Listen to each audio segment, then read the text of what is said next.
All right, what's up, everybody? Welcome back to another episode of This Week in Webflow, where we take a look at everything going on in the world of visual software development. First thing we're going to look at, we're going to start with events. We've got the Northern Showcase with Grace Walker happening December 2nd. That's coming up this Friday, hosted by NoCodeNorth. Webflow Pretoria, South Africa Webflow meetup chapter is Brandon Tancott. Cool to see they're getting their events back up and running. In San Diego, this is Nelson, I do believe, hosting a community holiday party. And then we've got Creative South popping up here at the bottom. That's all we have for events. Let's take a look at all of the different updates we have. Folks from Reloom dropped a Chrome extension beta. It enables you to sync components with updated classes in your Webflow project. This prevents class duplication and saves a lot of time, as the components will sync with the updated styles. Boom. So get early access, give that a retweet. The link is in the description there. Reloom's doing big things. Take a look. Tony Seets makes his debut as a resource contributor here in the world of Webflow. And go check out his Webflow profile. Got a lot of cool resources on there that you might want to take a look at. Speaking of resources you might want to take a look at, Sarkis, my man Seiko here, and Harshit put together a version of the Apple Notes interface inside of Webflow. They're using MemberStack to manage the logins here. They're using Make and Integromat to kind of put this together on the back end, and that basically acts as a logic layer. Super cool, well done, Harshit and Sarkis. Okay, my man Tomas Mrazek, I don't know how you say that last name, but again, we've got a dope little portfolio here. I'm going to open up the full site here, playing off of this initials TM, so trademark. Really nice visuals throughout the whole site here. I love how when you scroll down here, this jumps into a screen that like replicates the Webflow interface and then becomes him. Very creative, very, very nice visuals here as it goes through. Look at this little bobblehead as I kind of look around here. And so just cool to see people expressing and sharing their artistic side through their personal brand portfolios. And speaking of brands and representing yourself, the Flow Parties challenge number 4 is up and ready. They are doing a challenge, a set of challenges. They're up to number 4 here, and this one's all about finishing your Webflow portfolio. Iker Gonzales here is asking a pretty serious question. Is anyone even slightly concerned by the possibility that the newly opened Webflow marketplace will transform into WordPress 2.0? Seeing an awful lot of new apps for Webflow lately, including some that add stuff directly inside the designer. This is an interesting point here. We all are familiar with like the FinSuite extension, adding the the little tab icon.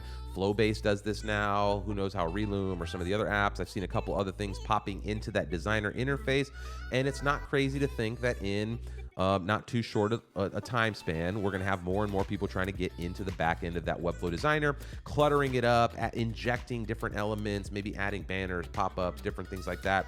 And how will that experience be controlled? The other question to ask is, what will the quality of these apps be? Will Webflow curate them more like Apple does, or will it be more free-for-all like WordPress does? I would imagine, based on everything we've heard up to this point, it will be more like the iOS experience, where there'll be kind of a bigger gate, a tougher gate to get through before you can publish an official plugin. But the stuff we're seeing in the designer now is not official plugin territory. It's just stuff that lives inside of the designer. And you could see one of the things that happens in WordPress is that dashboard becomes a place for advertisement, for product updates, for things that are happening inside of the company that's building the plugin.